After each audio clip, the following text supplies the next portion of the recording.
நிறைய வாட்டி சொல்லி விவேக் சார் தான் ஞாபகம் வருது, அவருடைய ஓடாத டிவிஎஸ் 50 தான். அதுக்கு பெட்ரோல் போட்டாலும் ஓடாது அப்படி ஒரு வண்டி. ஒரு ஜோல்னா பையோட வருவார் எங்கள் ஸ்ட்ரீட்டுக்கு.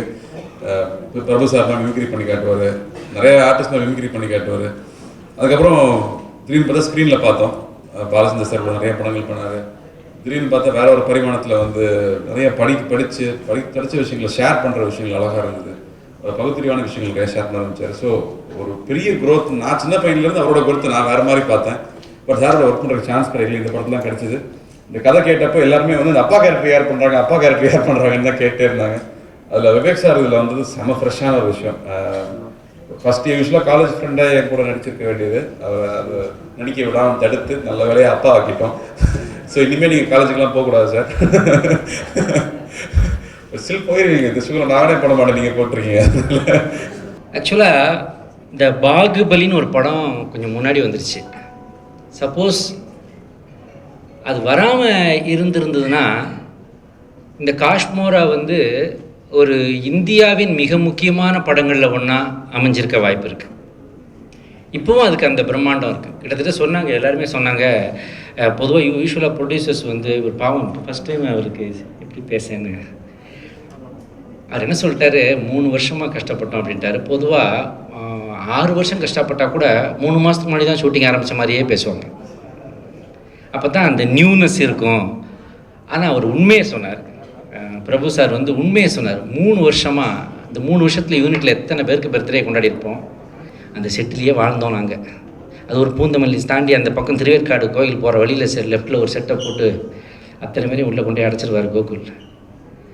இந்த நாங்கள்லாம் எங்கள் குடும்பத்தை பார்க்குறது எப்போன்னு 1000ல் ஒருவனில் ஒரு டைலாக் வரும். அது மாதிரி அங்கே நாங்கள் போய் 20-30 ஆர்டிஸ்ட் மாட்டிக்குவோம். எனக்கு வழக்கம் போல் ஜோடி கிடையாது, ஒரு பாட்டி மட்டும் என் கூடவே இருக்கும். நிறைய பாட்டிகளும் நடித்த ஒரே கவர்ச்சி காமெடியன் நான் தான். எனக்கு ஜோடிகளே கிடைக்கிறதில்ல. இந்த படத்தில் நயன்தாரா இருக்குன்றதுக்காக ஆவலாக வந்தேன். கடைசி வரைக்கும் ஒரு காம்பினேஷன் கூட அவர் வைக்கல. என்ன பிளானோ என்ன சதி திட்டமோ தெரியல. கடைசியில் பார்த்தா இந்த இடத்துல நயன்தாரா நிற்கிது சார், நீங்கள் அதை பார்த்து பயப்படுங்கன்னு சொல்லி ஷாட் எடுத்துட்டார். அது மாதிரி கதைப்படியே வரல.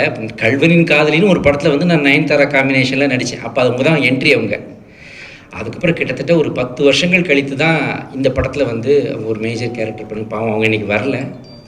இப்போல்லாம் சில ஹீரோயின்ஸ் வந்து இந்த மாதிரி ப்ரமோஷன்ஸ்க்கு வர மாட்டேங்கிறாங்க. கேட்டால் அதுக்கு ஒரு நல்ல பதிலும் சொல்கிறாங்க. இப்போ தான் மீடியாஸ் வந்து கவனமாக நான் சொல்கிறத எடுக்கிறாங்க. இன்னைக்கு ஸ்கூப் கிடச்சிதுடா, மேட்ரு மாட்டுச்சுடா, ஏத்துறா ட்விட்டரில் ஏத்துறா, ஃபேஸ்புக்கில் ஏத்துறா. அது தவறாக சொல்லலை. அவங்க கடைசியில் பார்த்தா அதுக்கு ஒரு பியூட்டிஃபுல் ரீசன், வெரி வெரி புத்திசாலித்தனமான ஒரு பதில் கொடுக்குறாங்க. என்னென்னா, நாங்கள் வந்த சென்டிமெண்ட்டாக அது சரியாக இருக்க மாட்டேங்குது, அதனால் நாங்கள் வர்றதில்ல. இதே மாதிரி ஃபைனல் பேமெண்ட் வாங்கினா சென்டிமெண்ட்டாக சரியில்லைன்ட்டு விட்டுட்டாங்கன்னா ப்ரொடியூசருக்கெலாம் எவ்வளவு நல்லா இருக்கும். இந்த மாதிரி ஒரு சென்டிமெண்ட் வரலாமே. லாஸ்ட் பேமெண்ட் வாங்குறதில்ல. எனக்கு அந்த படம் நல்லா ஓடணும், அதனால் லாஸ்ட் பேமெண்ட் நான் வாங்க மாட்டேன், அந்த படம் நல்லா ஓடணும் அப்படின்ற ஒரு சென்டிமெண்ட் வந்தால் அதுவும் நான் ப்ரொடியூசர்ஸ்க்கெல்லாம் ரொம்ப நல்லாயிருக்கும். அதையும் அவங்கெல்லாம் கொஞ்சம் யோசித்து பார்க்கணும். ஷார்ட் வச்சாங்கன்னா இது வந்து டபுள் ஆக்ஷன். ஃபஸ்ட் டைம் இல்லை சார், டபுள் ஆக்ஷனு. இதில் வந்து பார்த்தீங்கன்னா, இல்லை இந்த கெட்டப் போட்டு அந்த கெட்டப்பில் வந்துட்டு அந்த கெட்டப்பில் இருக்கவர்கிட்ட இந்த கெட்டப்பில் இருக்கவர் பேசணும். அந்த கெட்டப்பில் அவர் ரெடியாகி நாங்கள் வந்து மத்தியானம் 2 மணி ஆகும். அப்போ நான் சொல்லுவேன், 2 மணி ஆச்சு, இப்போ வரைக்கும் நமக்கு ஷாட் வரல. அது எங்கேயாவது ஒரு இருட்டான இடத்துக்குள்ளே ஒரு கருப்பு டப்பா வச்சுக்கிட்டு பின்னாடி இந்த மாதிரி கெட்டப்பில் அவர் உட்காந்துருப்பார் டேரக்டர். அதனால் அவர் எங்கே இருக்காருன்னே தெரியாது. நாங்கள் எங்களுக்குள்ளே, என்னோட கோ ஆர்டிஸ்ட் அந்த பாட்டி தானே, அதுக்கு நான் வேறு என்ன செய்ய முடியும், பேசத்தான் முடியும். புரிஞ்சவங்க புரிஞ்சுக்கங்க, புரியாதவங்க புரிஞ்சவங்ககிட்ட கேட்டு தெரிஞ்சுக்கங்க.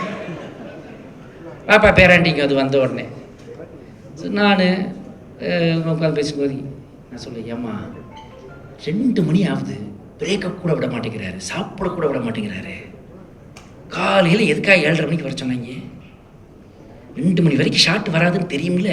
இது எல்லா ஆர்டிஸ்ட்டும் பேசுகிறது தான். சே அப்படின்னு பின்னாடி இருந்து ஒரு குரல் கேட்கும், காலையில் 3 மணிக்கு வந்து மேக்கப் போட்டு உட்காந்துருக்கேனே, அப்போ நான் யார்? அது யாருன்னா கார்த்தி சார். 3 மணிக்கு 4 மணிக்கெலாம் காலையில் போய் இந்த கேரமில் உட்காந்து அந்த கெட்டப் போடுறதுக்கு அவ்வளோ நேரம். அது ரொம்ப கஷ்டப்பட்டார். அந்த கஷ்டத்துக்கு, உண்மையான கஷ்டத்துக்கு, உழைப்பிற்கு, அந்த வியர்விக்கு கூலி என்று ஒன்று உண்டென்றால் அது மக்கள் காஷ்மீராவுக்கு தரப்போகிற மிகப்பெரிய வெற்றி தான்.